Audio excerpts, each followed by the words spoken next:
పెళ్ళైనా పండగైనా వేడుక ఏదైనా పట్టు చీరల ప్రత్యేక వేదిక వారాహి సిల్క్స్. సో రియాక్షన్ ఏంటండి లోకల్ కాన్స్టిట్యున్సీ? ఇప్పుడు మీరు అంటే మీడియాలో కానీ సోషల్ మీడియాలో కానీ మంచి చెడు రెండు ఉంటాయి కాబట్టి రెండు విధాలుగా మిమ్మల్ని తీసుకునే వాళ్ళు చాలా మంది ఉంటారు. అండ్ ఇంకా అక్కడ ఏంటంటే రూరల్ ఏరియాస్ అయితే కొంచెం ఎబ్బెట్టుగా మాట్లాడుతూ ఎత్తిపోసినట్టు మాట్లాడుతూ సూటిపోటి మాటలతో కూర్చో వాళ్ళు కూడా ఉంటారు. కాబట్టి వెళ్ళినప్పుడు లోకల్ పీపుల్ వీళ్ళు ఏం చెప్తున్నారు మీకు ఫీడ్బ్యాక్? అస్సలు రూరల్ లో అయితే చాలా హ్యాపీగా ఉంది. నన్ను బాగా రిసీవ్ చేసుకుంటున్నారు. Because they know about her. ముందు ప్రీవియస్ సార్ ఎక్స్ కోసం వాళ్ళకి బాగా తెలుసు కాబట్టి నన్ను బాగా రిసీవ్ చేసుకుంటున్నారు. ఎందుకంటే వాళ్ళు నేను చూసుకునే విధానం, వాళ్ళతో నేను ఇంటరాక్ట్ అయ్యే విధానం, వాళ్ళ కష్టాలు కానీ వాళ్ళ బాధలు కానీ నేను రిసీవ్ చేసుకునే విధానానికి వాళ్ళు నన్ను ఇంకా బాగా రిసీవ్ చేసుకుంటున్నారు.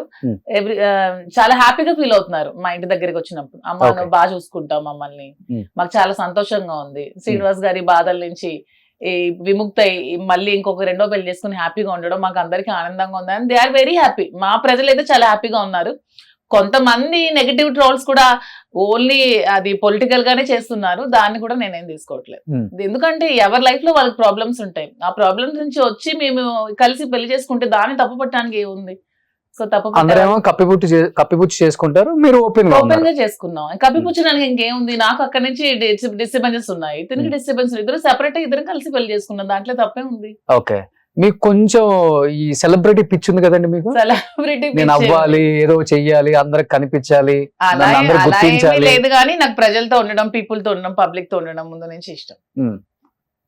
అదే అక్కడ ఉండటం వేర్లే. నేను చెప్పేది ఓవరాల్ గా ఆంధ్ర తెలంగాణ మనల్ని చూస్తే వెంటనే అదిగో మాధురి కదా ఏమో అని చెప్పాలి. అలా ఏమీ లేదు. సెలబ్రిటీ హోదా ఎవరికి నచ్చదు, అందరికి నచ్చుతుంది. కానీ నాకు ఎక్కువగా పీపుల్ తో ఇంటరాక్ట్ అవ్వడం, పీపుల్ తో ఉండడం. మీరు అన్నట్టు అందరూ నన్ను గుర్తుపట్టడం నాకు ఇష్టమే.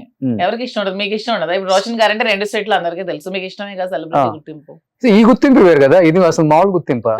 అసలు వేరే వాళ్ళకి వస్తుంది ఈ గుర్తింపు జీవితంలో. కొంతమంది ఎంత బాగా రిసీవ్ చేసుకున్నా చాలా హ్యాపీ అనిపిస్తుంది. ఓకే, సో ఇప్పుడు శ్రీనివాస్ గారు ఇబ్బందిగా ఫీల్ అవరా? ఇప్పుడు బయటకు వెళ్ళినప్పుడు మీ ఫ్యాన్ ఫాలోయింగ్ ఎక్కువ, మిమ్మల్ని ఒత్తిపడేస్తారు ఫోటోల కోసం. తను కూడా హ్యాపీగానే ఫీల్ అవుతారు. దిగండి నో ప్రాబ్లం, దిగిరా ఫోటోస్ తీసుకోండి హ్యాపీగా ఫీల్ అవుతారు. ఓకే, చాలా సపోర్ట్ చేస్తారు. సూపర్. పాలిటిక్స్ లోనే అలాగే సపోర్ట్ చేస్తారు నాకు, ఇప్పుడు బిజినెస్ లో కూడా అలాగే సపోర్ట్ చేస్తారు. సో ఇప్పుడు పాలిటిక్స్, బిజినెస్, సినిమా ఇన్ని దాంట్లో రావడం చాలా మామూలు విషయం కాదు. ఆల్రెడీ పాలిటిక్స్ లో మీరు అక్కడ లోకల్లో మీరేంటో ప్రూవ్ చేసుకున్నారు, బిజినెస్ లో ఏంటో ప్రూవ్. మీరు చెప్పారు కదా ఎక్కడికి వెళ్ళిపోయారని. ఓ శ్రీనివాస్ గారు నమస్తే. బ్లాక్ అండ్ బ్లాక్ బాగున్నానండి. అర్జెంట్ గా అంటే బయట ఉన్న ప్రచారం ఏంటంటే ఏదో మీరు అరెస్ట్ అయిపోయారంట. అరెస్ట్ల మీద భయపడి కొంచెం శ్రీనివాస్ గారు ఎవరికి కనిపించకుండా అజ్ఞాతంలోకి వెళ్ళిపోయారు. మాధురి గారు ఇవన్నీ తట్టుకోలేక దూరం అయిపోదాం, ఎందుకు ఈ అరెస్టులతో మనకి ఎందుకు లేనిపోనుకోవాలా, ఆయన్ని సైలెంట్ గా అలా లోపల పెట్టేస్తే మనం స్టార్ అవ్వచ్చు కదా అన్న వన్ సైడెడ్ గా ఆలోచిస్తున్నారు. సో అనే మాట నడుస్తుంది. కాబట్టి నిజమా కాదు అని నాకు ఒక చిన్న డౌట్ వచ్చి ఆమెను కాల్ చేయమని చెప్పాను. డౌట్ క్లియర్ అయిపోయింది. శ్రీనివాస్ గారు, సో ఇప్పుడు మీరు వచ్చిన తర్వాత ఫ్రేమ్ పర్ఫెక్ట్ గా ఉంది. ఫస్ట్ ఇన్ని రోజులు మీ పక్కన తను ఉండటం వల్ల మీకు ఏదో కళ వచ్చింది అన్నారు అందరూ. ఫర్ ద ఫస్ట్ టైం ఆమె సింగిల్ గా కూర్చొని ఇంటర్వ్యూ చేస్తుంటే నాకు అనిపించింది ఆమె పక్కన మీరు లేకపోతే ఏం లేదనిపించింది నాకైతే కదా. నేను కూడా ఎప్పుడు అదే చెప్తాను శ్రీనివాస్ గారికి. నిజంగా అదే చెప్తారా? మీరు ఉంటేనే నాకు బాగుంటుంది అని. నిజంగా చెప్పండి. శ్రీనివాస్ గారు నవ్వుతున్నారు. 100%. Without him I am zero. Okay, ఎవరు ఏమనుకున్నా, ఎవరు ఏం విమర్శించినా, ఏ రకంగా ట్రోల్స్ చేసినా మేమిద్దరం ఒకటి.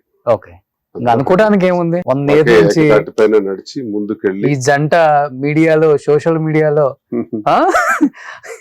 ఒక మంచి ఆలోచనలతో మా వరకు మేము స్వార్థంగా బ్రతికేయటం కాకుండా ప్రజల కోసం ఉపయోగపడే రీతిలో మన మీద కూడా కొంతమంది ఆధారపడి బ్రతికేటట్టు వ్యాపార రంగంలో గాని, మనల్ని నమ్ముకున్న ప్రజల కోసం రాజకీయ రంగంలో గాని ఇద్దరం కలిసి సర్వీస్ చేయాలి, కష్టపడాలి, ప్రజల పక్షాన్ని ఎప్పుడు ఉండాలని మా జీవితాలను ముందుకు తీసుకెళ్తాం. ఓకే, సో ఇంత బాగా చెప్తారు శ్రీనివాస్ గారు.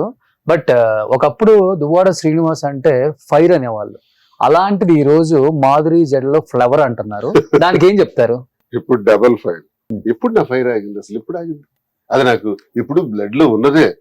తిరుగుబాటు అన్నది, అడగటం అన్నది, ప్రశ్నించడం అన్నది ఎప్పుడు ఉన్నది. అది నేను ఎప్పుడు తగ్గలా. ఇప్పుడు మీరు ఒక మాట అన్నారు, మీరు ఎక్కడో తప్పించుకుని తిరుగుతున్నారు. సుమన్ స్టూడియోలో ఉన్నాను కదా, ఎందుకు తప్పించుకుని తిరగాలి? దేశద్రోహం చేశానా? అవినీతి చేశానా? లేదు నేను ఎమ్మెల్సీగా ఉన్నాను, ఇప్పుడు గవర్నమెంట్ లో ఉండేటప్పుడు లంచాలు తీసుకుని భూ కబ్జాలు చేసి భూదందాలు చేసి ఎక్కడైనా అధికార దుర్వినియోగం చేశానా? ఎందుకు నేను భయపడాలి? ఎందుకు తప్పించుకోవాలి? నేను చేసిన నేరం ఏంటి? అందుకే హాయిగా ఉంటాను నేను. మీరు రమ్మంటే 10 నిమిషాల్లో వచ్చా.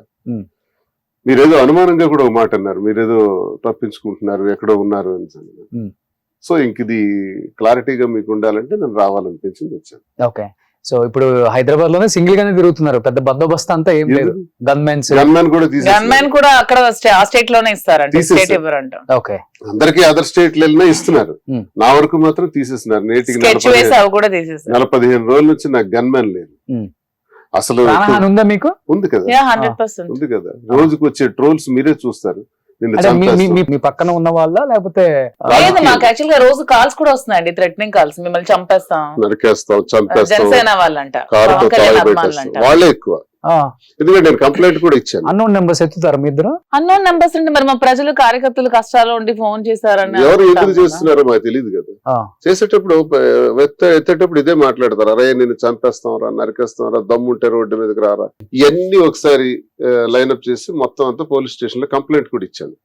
నా సెక్యూరిటీని కూడా పెంచండి, అసలు 2+2 ఉండేది గన్మెన్, ఇప్పుడు తీసేసినారు, 1+1 చేశారు ఈ గవర్నమెంట్ వచ్చిన తర్వాత. అది కూడా ఇప్పుడు నేను పక్క రాష్ట్రం వస్తే, నేను హైదరాబాద్ లో ఎన్నాళ్ళు ఉంటాను సార్? 2 days ఉంటాను, ఒక 3-4 days కాన్స్టెన్సీలో ఉంటాను టెక్కల్లో.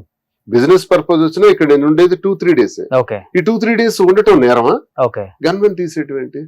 ఈ రోజు ఏదైనా జరిగితే మరి గవర్నమెంట్ దీనికి సమాధానం చెప్పాలి. నేను ఇంకా దీనికి ఎక్కువగా మాట్లాడదలుచుకోలేదు. స్పీకర్ గారు కానీ, చైర్మన్ గారు కానీ, గవర్నర్ గారి దృష్టిలో కూడా పెడతాను, డీజీపీ గారి దృష్టిలో, డీజీపీ ఇంటెలిజెన్స్ వారి దృష్టిలో కూడా పెడదామని అనుకుంటున్నాను లెటర్.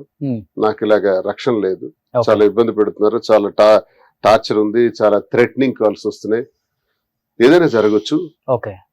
కాబట్టి నాకు ఇవ్వాల్సిన సెక్యూరిటీ నాకు ఇవ్వాలని అడుగుదామని అనుకుంటున్నాను. ఇంకా అసలు మీ గన్మెన్ ఎందుకండి? పక్కన కేజీఎఫ్ లో పెద్దమ్మ ఉంటే మా గన్మెన్ అవసరం లేదు, నాకు కూడా గన్మెన్ అవసరం లేదు. ప్రోటోకాల్ లో ఉన్నాయి కాబట్టి అవసరం అనుకుంటే వాళ్ళు ఇస్తారు, లేకపోతే పోతాం, ఏముంది. సో కేజీఎఫ్ లో పెద్దమ్మ లాంటిదేగా మాధురి గారు కూడా చెప్తున్నాను, కేజీఎఫ్ పెద్దమ్మ. కరెక్ట్. మంచి సపోర్ట్ అండి, చాలా మంచి సపోర్ట్. ఒక మనిషికి కావాల్సింది అదే అండి, ఒక మగవాడికి కావాల్సింది అదే. నేను ఏదైతే కోల్పోయినా ఆ సపోర్ట్ నాకు చాలా బాగా ఇస్తారు. ఆ సపోర్ట్ తో బ్రహ్మాండంగా ఏదైనా చేయగలను, ధైర్యం ఉంది. అంతే. సుమన్ టీవీలో మీ పర్సనల్ అండ్ బిజినెస్ ప్రమోషన్స్ కోసం కింది నెంబర్ కి కాంటాక్ట్ చేయండి.